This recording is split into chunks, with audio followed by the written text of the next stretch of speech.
Estimados amigos que nos ven desde distintos países, les enviamos nuestro más cordial saludo, así como también nuestra felicitación a los organizadores de este congreso, promovido por la Asociación Espírita Internacional CEPA.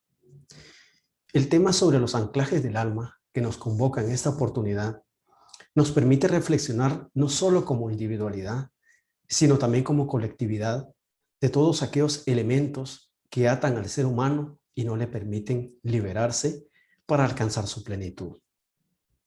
El espiritismo, como una de las corrientes del pensamiento que es, no puede ni debe ser entendido como una filosofía que únicamente se encarga de razonar y teorizar sobre el espíritu y su continuidad.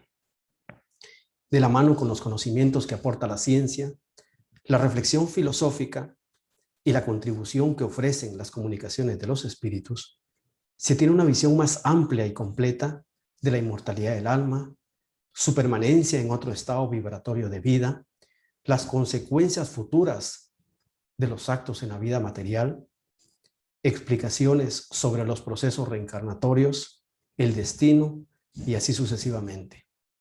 Temas que, por cierto, son sumamente importantes y ha sido el espiritismo quien ha dado una luz muy valiosa sobre este y otros más. De ello resulta una ética con bases sólidas y en favor de una evolución consciente. El espiritismo se constituye en una filosofía de vida que también nos ayuda a vivir y convivir con ética y espiritualidad en este mundo. Su carácter humanista está claramente delineado en la tercera parte del libro de los Espíritus, en la cual provee de las herramientas necesarias para favorecer con sus principios el establecimiento de un mundo mejor. Allan Kardec, fundador del espiritismo, estableció que hay dos grandes males que retrasan el progreso de la humanidad. Ellos son el orgullo y el egoísmo. Ambos resumen en gran medida los anclajes que el alma tiene para su progreso.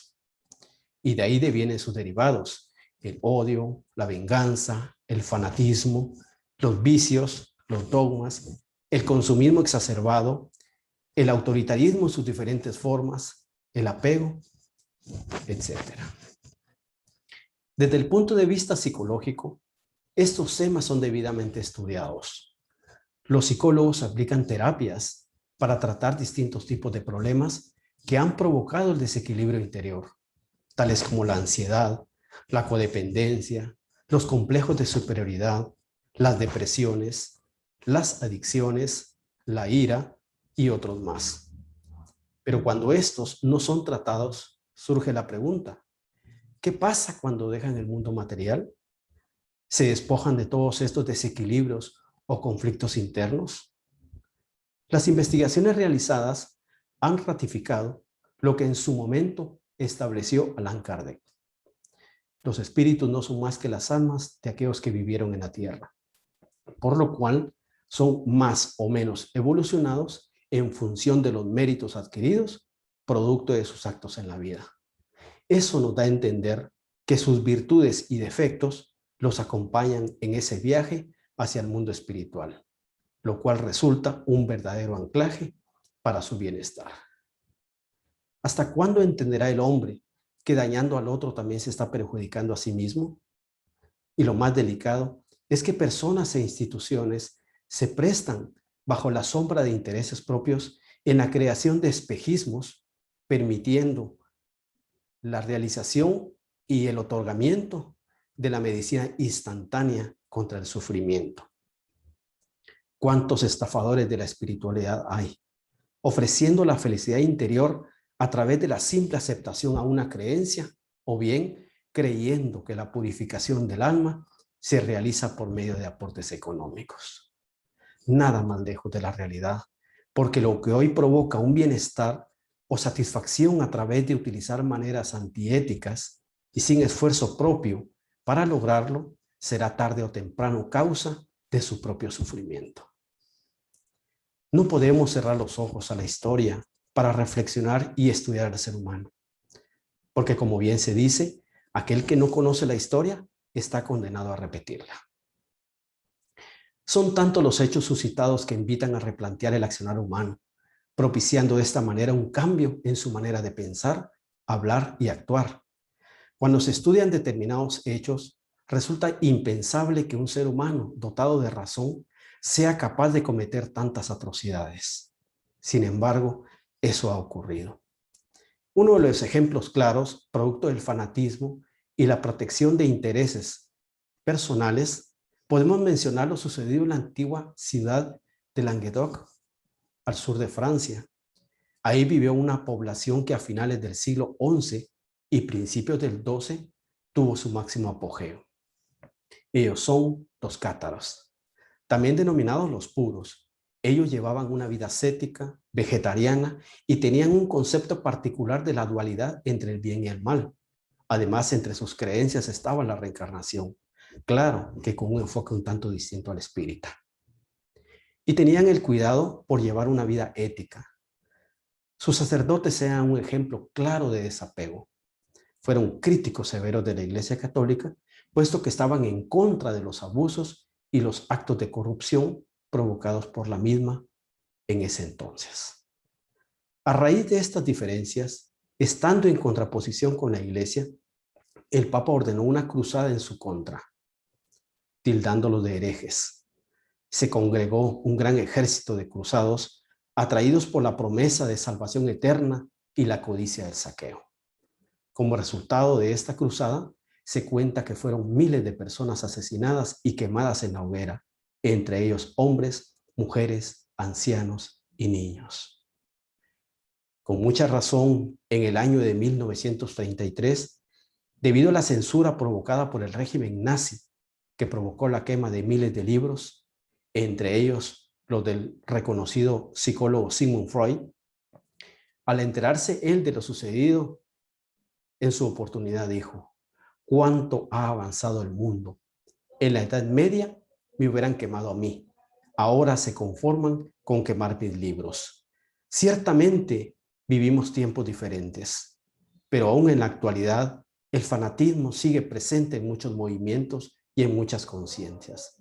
Todos estamos llamados a contribuir en el avance de la humanidad, y qué mejor que con ideas renovadas, abiertos al pluralismo, generando espacios de diálogo, de análisis y posibilidades a nuevas formas de comprender la vida.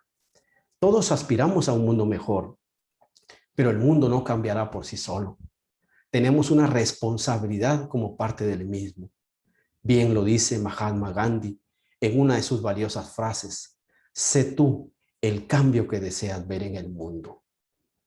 El hombre influye a la sociedad y también es de reconocer que la sociedad influye al hombre.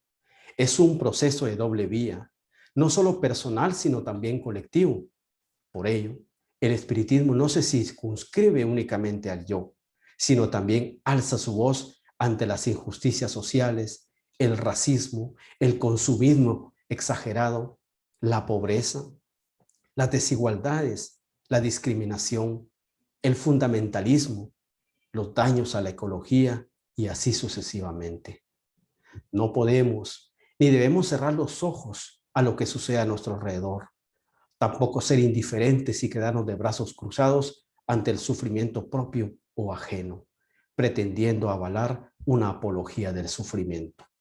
Muy al contrario, el alma está destinada al progreso y a la felicidad, y cabe al hombre asumir la responsabilidad de superar las dificultades que hay en el mundo. Cabe la pregunta: ¿podemos tener la esperanza de un mundo mejor? Claro que sí, pero no serán divinidades o mesías quienes vendrán a realizar los cambios por nosotros. Seremos nosotros los constructores de ese destino de paz, bienestar y progreso. Y para eso se requiere de una participación activa. No podemos dejar de reconocer, por las condiciones actuales del mundo, que los cambios conllevan un cierto grado de resistencia. Cabe recordar a uno de los personajes mexicanos, un empresario y político de formación espírita, y que incluso viajó a Francia tomando contacto con la Sociedad Espírita de París, en la cual participó, profundizando además en el estudio de las obras de Allan Kardec, que fueron su inspiración. En el año de 1911 resultó electo como presidente, no sin grandes esfuerzos tras sobreponerse al despotismo imperante. En el poco tiempo que duró su gobierno, debido al magnicidio provocado en su contra, hizo importantes reformas en el país que abrieron las puertas a la democracia, a la libertad, al sufragio efectivo y la no reelección. Abrió espacios para permitir la participación plural y abierta de todas las organizaciones civiles con el fin de resolver sus problemas sociales. En fin, fueron muchos los aportes de Francisco Madero, quien marcó un cambio en la vida política y social de su país. Estos son claros ejemplos de personajes que han venido a este mundo a generar cambios, a impulsar esas transformaciones en los diferentes ámbitos de la vida. Así como él, otros personajes de la historia han tenido que demostrar coraje, renuncia y sacrificio para sembrar en la humanidad la semilla de la libertad, el amor y la esperanza. Esperanza que se ha mantenido viva y sigue resonando en la conciencia de todos los que aspiran a una vida mejor. Vale recordar uno de los mensajes más emblemáticos que se conoce, promulgado por Martin Luther King, un defensor de los derechos sociales, cuando dice en algunos trechos del mismo: no estamos satisfechos y no estaremos satisfechos hasta que la justicia nos caiga como una catarata y el bien como un torrente. Nunca estaremos satisfechos mientras a nuestros hijos les sea arrancado su ser y robada su dignidad con carteles que rezan solamente para blancos. Él decía: yo tengo un sueño de que un día los hijos de los exesclavos y los hijos de los expropietarios de esclavos serán capaces de sentarse juntos en la mesa de la hermandad. Yo tengo un sueño de que un día pequeños niños negros y pequeñas niñas negras serán capaces de unir sus manos con pequeños niños blancos y niñas blancas como hermanos y hermanas. Y en esa misma sintonía, como espíritas, podemos decir también que tenemos el sueño de que un día las desigualdades sociales, el fanatismo y la intolerancia sean cosa del pasado, en el que los valores del espíritu estén por encima de las conveniencias personales y podamos disfrutar de una vida plena como sociedad y en armonía con la naturaleza.